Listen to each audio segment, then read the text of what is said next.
మంచిది. వాక్య భాగం పరిశుద్ధ గ్రంథంలోంచి కీర్తనలు 146 కీర్తన. పరిశుద్ధ గ్రంథంలోంచి కీర్తనలు 146 కీర్తన మొదటి నుంచి చివరి వరకు మనము ధ్యానం చేసుకుందాం. పరిశుద్ధ గ్రంథంలోంచి కీర్తనలు 146 కీర్తన మొదటి నుంచి చివరి వరకు మరి ధ్యానం చేసుకుందాం. చదువుతాను, చూడండి. అందరూ బైబిల్ తెరిచి చూడండి. యెహోవాను స్తుతించుడి, నా ప్రాణమా యెహోవాను స్తుతింపుము. నా జీవిత కాలమంతయు నేను యెహోవాను స్తుతించెదను. నేను బ్రతుకు కాలమంతయు నా దేవుని కీర్తించెదను. రాజుల చేతనైనను నరుల చేతనైనను రక్షణ కలగదు. వారిని నమ్ముకొనకుడి. వారి ప్రాణము వెడలిపోవును. వారు మంటి పాలగుదురు. వారి సంకల్పములు నాడే నశించును. ఎవనికి యాకోబు దేవుడు సహాయుడగునో, ఎవడు తన దేవుడైన యెహోవా మీద ఆశ పెట్టుకొనునో వాడు ధన్యుడు. ఆయన ఆకాశమును భూమిని సముద్రమును దానిలోని సర్వమును సృజించినవాడు.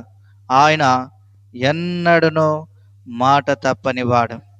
బాధపరచబడు వారికి ఆయన న్యాయము తీర్చును. ఆకలిగొనిన వారికి ఆహారం దయచేను. యెహోవా బంధింపబడిన వారిని విడుదల చేయును. యెహోవా గ్రుడ్డివారి కన్నులు తెరవజేయువాడు. యెహోవా కృంగిన వారిని లేవనెత్తువాడు. యెహోవా నీతిమంతులను ప్రేమించువాడు. యెహోవా పరదేశులను కాపాడువాడు. ఆయన తండ్రి లేని వారిని విధవరాండ్రను ఆదరించువాడు. భక్తిహీనుల మార్గమును ఆయన వంకర మార్గముగా చేయును. యెహోవా నిరంతరము ఏలును. సియోను నీ దేవుడు తరములన్నిటను రాజ్యం చేయును. యెహోవాను స్తుతించుడి. ప్రార్థన చేసుకుందాం. మహిమ ఘనత ప్రభావములు పొందదగిన దేవా, నీ వాక్యమును అందిస్తుండగా అయా నీ సన్నిధి మాతో ఉంచండి. చెప్పుచున్న నాకును తోడైండి నడిపించుము. వినుచున్న బిడలకు గ్రహించే మనసును దయచేయం. నీవే మాతో మాట్లాడమని మమ్మను బలపరచమని, నీ వాక్యానుసారంగా అయా నీ చిత్తానుసారంగా మమ్మను లేవనెత్తుమని నీకే మహిమ ప్రభావములు ఆరోపిస్తూ స్తుతులు చెల్లిస్తే యేసు నామములో ప్రార్థిస్తున్నాం తండ్రి, ఆమేన్. మంచిదండి. మరి చదవబడిన లేఖన భాగాన్ని మనం జ్ఞాపకం చేసుకున్నట్లయితే, మరి దావీదు భక్తుడు మరి నిజంగా మరి యెహోవాను స్తుతించుడి అని చెప్తా ఉన్నాడు. ఈ విధంగా మరి మాట్లాడుతూ ఏమంటున్నాడు అంటే, నా ప్రాణమా యెహోవాను స్తుతింపుము. అందరికి చెప్తా ఉన్నాడు యెహోవాను స్తుతించుడే అంటున్నాడు. అంత మాత్రమే కాకుండా తన ప్రాణంతో కూడా చెప్తా ఉన్నాడు. ఏమనంటే, నా ప్రాణమా యెహోవాను స్తుతింపుము. ఇంకేమంటున్నాడు, నా జీవిత కాలమంతయు నేను యెహోవాను స్తుతించెదను. నేను యెహోవాను స్తుతించెదను. ఇంకా అంటున్నాడు, నేను బ్రతుకు కాలమంతయు నా దేవుని కీర్తించెదను. ఎప్పటి వరకు అంట? బ్రతుకు కాలం అంతా. నిజంగా ఈ లేఖన భాగాన్ని మనము జ్ఞాపకం చేసుకుంటే గనక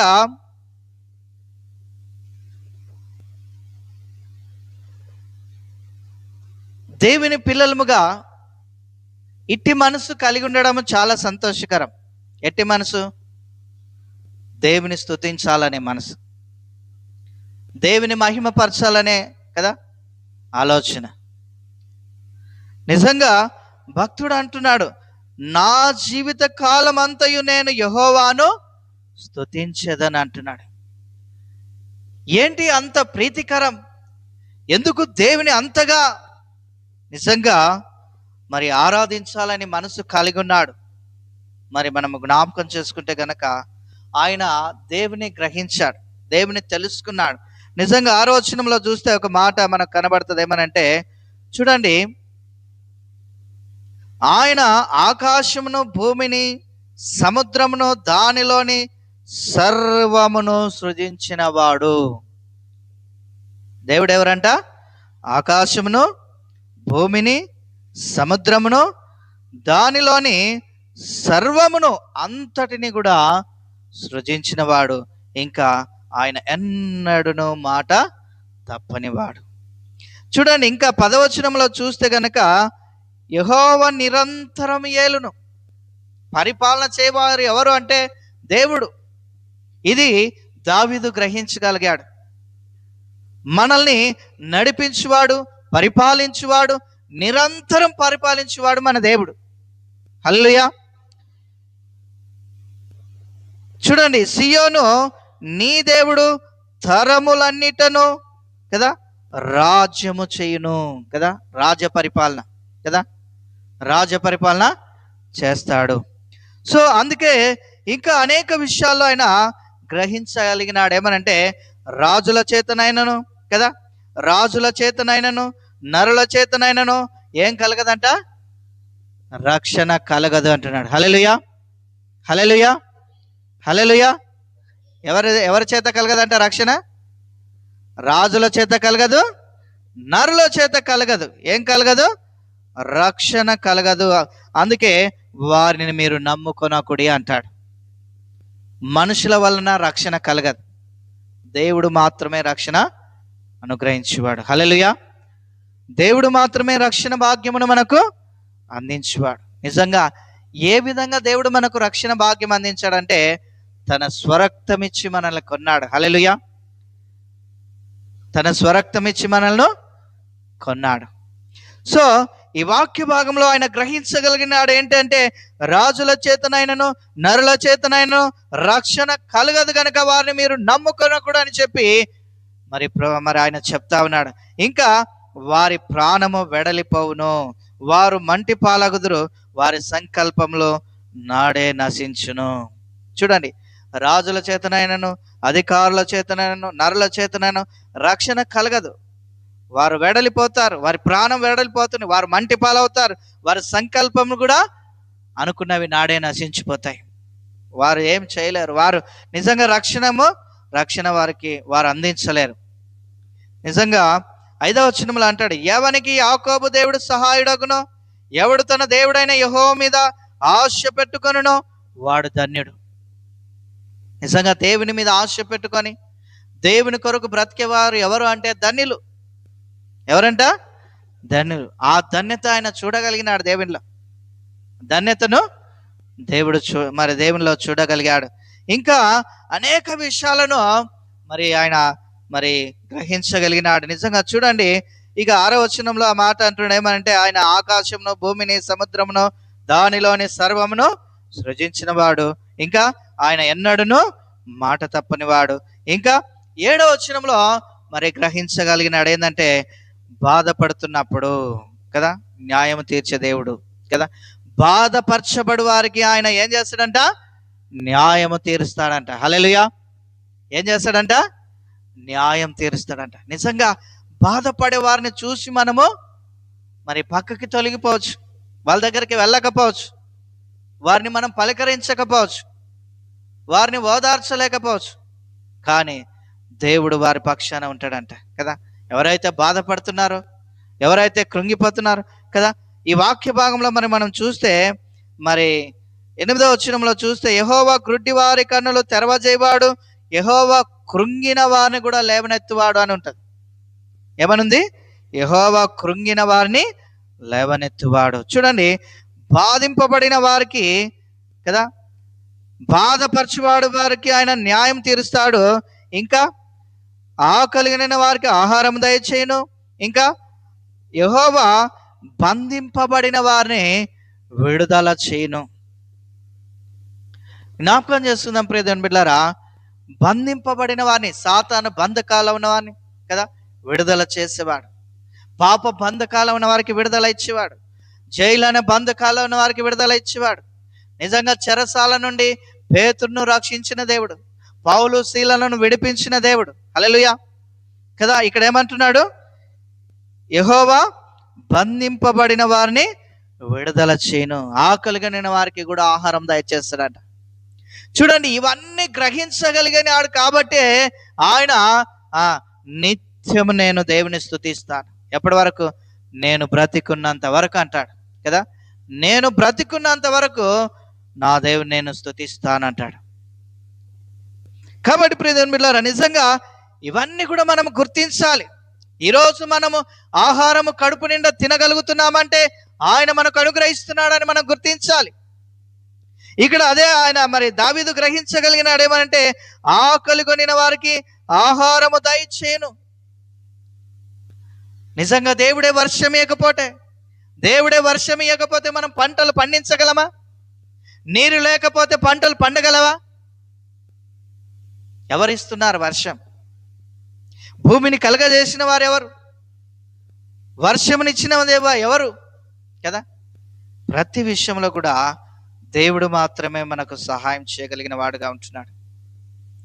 సో ఈ వాక్య భాగంలో దేవుని మాటలు వించిన దేవుని సంగమా, నిజంగా మరి దేవునిలో ఆయన చేసే గొప్ప కార్యాలను ఆయన కనుగొన్నాడు కాబట్టి ఇక నా బ్రతుకు కాలం అంతా నేను ఆయన్నే స్తుతిస్తానంటున్నాడు కదా. మరి బాధపరచబడే వారికి న్యాయం తీరుస్తా అంటున్నాడు. ఆకలిగొనిన వారికి ఆహారం దయచేస్తానంటున్నాడు. నిజంగా ఆకలిగానే ఉన్నా కదా అరణ్యంలో కదా, యేసుక్రీస్తు వారు ఏం చేశారు? 5,000 మందికి ఆహారం పెట్టాడు. ఎంతమందికి? 5,000 మందికి. నిజంగా ఎంత ఆశ్చర్యకరం కదా. అడవిలో వంటలు చేయగలుగుతామా? అక్కడ మనకు అన్ని దొరుకుతావేమో, వంట సామాగ్రి దొరుకుతుందా? అసలు ఏమి దొరకవు అక్కడ కదా. కానీ ఉన్న పాటున ఉన్న చోటనే దేవుడు ఆహారం దయచేయగలిగినాడు. నిజంగా 5 రొట్టెలు 2 చేపలు తింటే ఎంతమంది తినగలుగుతారు? మామూలుగా సర్దుకుంటే 3 మాత్రం తినగలుగుతారు. లేదంటే గట్టిగా తింటే 2 తింటారు. ఎక్కువ మంది తినడానికి అవకాశం దొరకదు. కానీ 5 రొట్టెలు 2 చేపలు నిజంగా 5,000 మందికి దేవుడు ఆహారంగా మార్చాడు. నిజంగా ఆకలిగొనిన వారికి ఎలా ఆహారం ఇస్తాడు? ఎలాగైనా ఆయన చేయగలడు. నిజంగా మరి అక్కడైతే మరి చిన్నపిల్లలు కదా, చిన్నపిల్లలు 5 రొట్టెలు 2 చేపలు ఇస్తే అవి ఆశీర్వదించి 5,000 మందికి ఆహారం పెట్టాడు. మరి ఇశ్రాయేల్ ప్రజల గురించి ఆలోచన చేస్తే వాళ్ళకి ఎలా ఆహారం ఇచ్చాడు? 40 సంవత్సరాలు వాళ్ళని పోషించాడు. ఐగుప్తు నుండి పాలు తేనెలు ప్రవహించే దేశానికి నడిపిస్తున్నప్పుడు ఎంతమంది వాళ్ళు బయలుదేరినప్పుడు? 6 లక్షల జనాంగం, 6 లక్షల మంది. 6 లక్షల జనాంగానికి దేవుడు ఏం చేశాడు? ఆకాశం నుండి మన్నాను కురిపించాడు, బండ నుండి నీళ్ళిచ్చాడు. హల్లెలూయా, హల్లెలూయా. కాబట్టి ప్రియ దేవుని బిడ్డలారా, నిజంగా ఆయన బాధపరచబడే వారికి న్యాయం తీరుస్తాడంటే తప్పకుండా న్యాయం తీరుస్తాడు. ఇంకా ఆకలిగిన వారికి ఆహారం దయచేయను అంటే ఖచ్చితంగా ఆయన దయచేస్తాడు. ఎందుకంటే ఈ సమస్తానికే సృష్టికర్త ఆయన. అందుకే వాక్యంలో ఆయన మాట్లాడుతూ అన్నాడు ఏమనంటే, ఆయన ఆకాశమును, భూమిని, సముద్రమును, దానిలోని సర్వమును సృజించిన వాడు కదా. ఆకాశమును కలగజేసింది ఆయనే, భూమిని కలగజేసింది ఆయనే, ఇంకా సముద్రాలు కలగజేసింది ఆయనే. ఇందులో ఈ భూమి మీద ఉన్న సమస్త సృష్టిని, మనుషులమైన మనలను కలగజేసింది కూడా ఆయనే. ఈ సమస్తానికి సృష్టికర్త దేవాతి దేవుడు కదా మన యేసయ్య. హల్లెలూయా.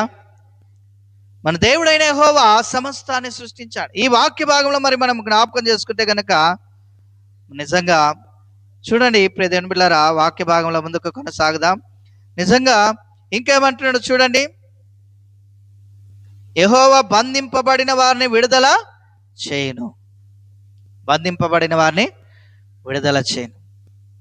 నిజంగా మనము ప్రార్థన చేస్తే ఎంత క్రిటికల్ పరిస్థితి అయినను దానికి దేవుడు సొల్యూషన్ ఇస్తాడు, దానికి దేవుడు సమాధానం ఇస్తాడు, సహాయం చేస్తాడు. ఆయన మాట సెలవిచ్చాడు ఏంటంటే, నీవు నాకు మొరపెట్టు, నేను నీకు ఉత్తరం ఇస్తానంట. ఇక్కడ దావీదు భక్తుడు ఏమంటాడంటే, ఆయన ఎన్నడూను మాట తప్పనివాడు. హల్లెలూయా. నిజంగా ఒక కుటుంబంలో ఒక కుమారుడు ఒక తప్పు చేసి మరి కేసులో ఇరుక్కున్నాడు. కేసులో ఇరుక్కుంటే ఆ లాయర్ అంట డబ్బు తీసుకుంటున్నాడు కానీ పని చేయట్లేదు. డబ్బు తీసుకుంటున్నాడు, పని చేయట్లేదు. అట్లా 2-3 సంవత్సరాలు నిజంగా పోయిన ప్రతిసారి 10,000 తీసుకునేవాడు. ఆ కుటుంబం చాలా బాధపడేది. అయితే కేసు కొట్టివేయాలంటే 1,00,000 2 లక్షలు ఇస్తేనే కొట్టేస్తా అన్నాడట దానిని, అంటే పూర్తి చేయాలంటే. అయితే వీళ్ళకి ఆ స్తోమత లేదు. చేసిన పని అంతా ఆయనకే ఇస్తున్నారు, వచ్చిన జీతం అంతేనంట, అంతా వాళ్ళకే ఇస్తున్నారు. మళ్ళీ అడుగుతున్నాడు, ఇంత అయితే నేను మీకు న్యాయం తీరుస్తాను, న్యాయం చేస్తాను, ఈ కేసు నుంచి విడుదల వచ్చేటట్టు చూస్తాను అన్నాడు. కానీ నిజంగా ప్రార్థన చేస్తే ఏమీ లేకుండానే దేవుడు ఆ విడుదల ఇచ్చాడు. హల్లెలూయా. ప్రార్థన చేస్తే అలాంటిది ఏమి కట్టకుండానే దేవుడు విడుదల ఇచ్చాడు. చూడండి ప్రియమైన బిడ్డలారా, దేవుడు చేసే కార్యాలు నిజంగా బంధింపబడిన వారిని ఆయన విడుదల చేస్తాడంటే తప్పకుండా విడుదల చేస్తాడు. మనం బైబిల్లో చూడొచ్చు, పేతురుని దేవుడు చెరసాల నుంచి విడిపించాడు తన దేవదూతను పంపించి. పౌలు శీలలు కూడా కదా, అర్ధరాత్రి వారు దేవుని ఆరాధన చేశారు కదా, ఆ తలుపులన్నీ తెరవబడ్డాయంట. హల్లెలూయా. అక్కడున్న జైలు అధికారి వాళ్ళు వెళ్ళిపోయినారు అనుకున్నారంట, పారిపోయాను. కానీ అపోస్తుడైన పౌలు అన్నాడు, మేము ఎక్కడికి పోలేదు, ఇక్కడే ఉన్నాం, నీ వాహని చేసుకోవద్దు అన్నాడు. వాళ్ళు పారిపోయారేమో అని చెప్పి తన్నును తాను పడుచుకోబోయిందంట ఆయన. కానీ మేము ఇక్కడే ఉన్నామని చెప్పి వాళ్ళ నమ్మకత్వాన్ని చూసి నిజంగా ఆ జైలు అధికారి ఎవరైతే ఉన్నారో ఆయన కుటుంబం రక్షణ పొందింది. హల్లెలూయా. ఆయన కుటుంబము రక్షణ పొందుకున్నారు. సో ప్రియమైన బిడ్డలారా, నిజంగా ఆయన బంధింపబడిన వారిని విడుదల చేసేవాడుగా ఉంటున్నాడు. ఇంకా యెహోవా గ్రుడ్డి వారి కన్నులు తెరవజేయవాడు. ఇంకా యెహోవా కృంగిన వారిని కూడా లేవనెత్తువాడు. నిజంగా అనేక సార్లు మనకు శ్రమలు వచ్చినప్పుడు, బాధలు వచ్చినప్పుడు, కష్టాలు వచ్చినప్పుడు మనం కృంగిపోతూ ఉంటాం. దేవుడు లేవనెత్తుతాడు, ఆ పరిస్థితి నుంచి మనల్ని విడిపిస్తాడు అనేది మనం మర్చిపోతూ ఉంటాం. మర్చిపోకూడదు. నిజంగా శ్రమ చేత నీవు కృంగిన ఎడల చేతగాని వాడవగదు అని వాక్యం మరి సెలవిస్తుంది. శ్రమ వచ్చినప్పుడు మనం కృంగిపోవడం కాదు కానీ ప్రార్థన చేయాలి. నిజంగా దావీదు భక్తుడు 121 కీర్తన మొదటి వచనంలో అంటాడేమనంటే, నా శ్రమలో 121 కీర్తన మొదటి వచనం, నా శ్రమలో నేను యెహోవాకు మొరపెట్టి తిని ఆయన నాకు ఉత్తరం ఇచ్చానంటాడు. శ్రమలో ఉన్నప్పుడు మనం మొరపెట్టాలి, ప్రార్థించాలి, మర్చిపోకూడదు. మనకు మనమే బాధపడము, మనకు మనమే కృంగిపోవడము, మనకు మనమే నాకెవరు తోడు లేరు, నన్ను ఎవరు ఆదరించరు అని బలహీన పడిపోవడం కాదు కానీ కదా, బలహీనతలో బలపరచువాడు దేవుడు మనకున్నాడని మనం ఎప్పుడు కూడా మర్చిపోకూడదు. హల్లెలూయా. మనం ఎప్పుడు కూడా మర్చిపోకూడదు. కాబట్టి ప్రియమైన బిడ్డలారా, నిజంగా ఆయన కృంగిపోతున్న ప్రతి ఒక్కరిని కూడా లేవనెత్తుతాడు, ఆ పరిస్థితి నుంచి విడిపిస్తాడని మనము జ్ఞాపకం చేసుకోవాలి. ఇంకా కింది భాగంలో చూడండి, యెహోవా నీతిమంతులను ప్రేమించువాడు. ఈ లోకంలో మనము నీతిగానే బ్రతకాలి. మనలో అవినీతి ఎంత మాత్రమునో ఉండకూడదు, అన్యాయం ఎంత మాత్రమునో ఉండకూడదు, మోసపూరితమైన జీవితము ఎంత మాత్రం ఉండకూడదు. ఎవరిని ఆయన ప్రేమిస్తున్నాడంటే నీతిమంతులను ప్రేమిస్తున్నాడు. కాబట్టి మనం నీతిగానే ఈ లోకంలో బ్రతకాలి. మన దేవుడు ఎవరంటే నీతిమంతుడు. ఆయన పిల్లలమైన మనము కూడా నీతి మార్గంలోనే నడవాలి, నీతిమంతులుగానే జీవించాలి. నిజంగా ఆయా భక్తులను మనము జ్ఞాపకం చేసుకుంటే, మరి అబ్రహాము నీతిగా బ్రతికాడు, నోవాహు నీతిగా బ్రతికాడు, ఏబేలు నీతిగా బ్రతికాడు. ఈ విధంగా మరి ఎంతో మంది మరి భక్తులు మాదిరికరంగా మనకు మరి ఉన్నారు. కాబట్టి ఈ వాక్యం వింటున్న మనము నీతిగానే మనం బ్రతకాలి. హల్లెలూయా. అవినీతి, మోసం, అన్యాయం ఇలాంటివి మన జీవితంలో రానివ్వకూడదు, చేరనివ్వకూడదు. మనం నీతిగానే బ్రతకాలి, ఆయన ప్రేమను మనం పొందుకోవాలి. ఇంకా ఏమంటారు చూడండి, ఆయన పరదేశులను కాపాడువాడు. ఎవరిని కాపాడుతాడంట? పరదేశులు. ఎవరు వీళ్ళు పరదేశులు? సొంత గ్రామమును విడిచి దూరదేశానికి వెళ్ళి మరి ఎవరైతే బ్రతుకుతారో, తమ సొంత గ్రామాన్ని విడిచి వేరే దగ్గర ఎక్కడైతే బ్రతుకుతారో వాళ్ళంతా కూడా పరదేశులే. సో వారిని కూడా దేవుడు కాపాడుతా అంటాడు. ఇంకా కింది భాగంలో మనం చూస్తే, ఆయన తండ్రి లేని వారిని, విధవరాలను ఆదరించువాడు. తల్లిదండ్రులు లేని వారిని కూడా, మరి విధవరాలను, భర్త చనిపోయిన వారిని కూడా మరి ఆదరించేవాడుగా ఉంటున్నాడు. కింది భాగంలో మనం చూస్తే, భక్తిహీనుల మార్గము వంకర మార్గంగా చేయను. ఇంత వాక్యం విని కూడా మరి ఇంకా మనము భయభక్తుల్లో ముందుకు సాగకపోతే, ఇంకా భక్తిహీనంగానే బ్రతికితే, దేవుడు అంటాడు భక్తిహీనుల మార్గమైన వంకర మార్గంగా చేయను అంటాడు. సో మనం భక్తిహీనులు కాకుండా భయము భక్తి కలిగి దేవుని కృపలో ముందుకు సాగువారంగా ఉండాలి. కాబట్టి ఇంకా కింది భాగంలో 10వ వచనంలో అంటాడు, యెహోవా నిరంతరం ఏలును, సియోను నీ దేవుడు తరములన్నిటను రాజ్యము చేయను. మళ్ళీ చివరిగా మాట అంటున్నాడు, యెహోవాను స్తుతించండి, యెహోవాను స్తుతించండి. కారణం ఏంటి అంటే, ప్రతి పరిస్థితిలో దేవుడు మనకున్నాడు. హల్లెలూయా. బాధపడుతున్నప్పుడు న్యాయం తీరుస్తాడు, బంధించబడినప్పుడు విడుదల ఇస్తాడు, ఆకలి కొన్నప్పుడు ఆహారం పెడతాడు, కృంగిపోయినప్పుడు లేవనెత్తుతాడు కదా. ప్రతి విషయంలో కూడా ఆయన ఎవరంటే ఈ సమస్తానికి సృష్టికర్త కదా. నీ దేవుడైన యెహోవా కదా ఎవరంటే సమస్తానికి సృష్టికర్త.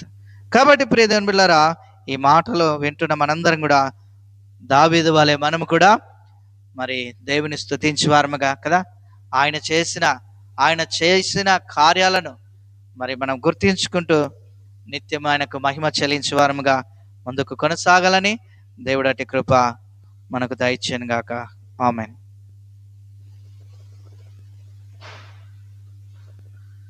ప్రార్థన చేసుకుందాం. పరిశుద్ధుడా యేసయ్యా, మీకు వందనాలు, కృతజ్ఞతాస్తుతి స్తోత్రాలు చెల్లిస్తున్నాం తండ్రి.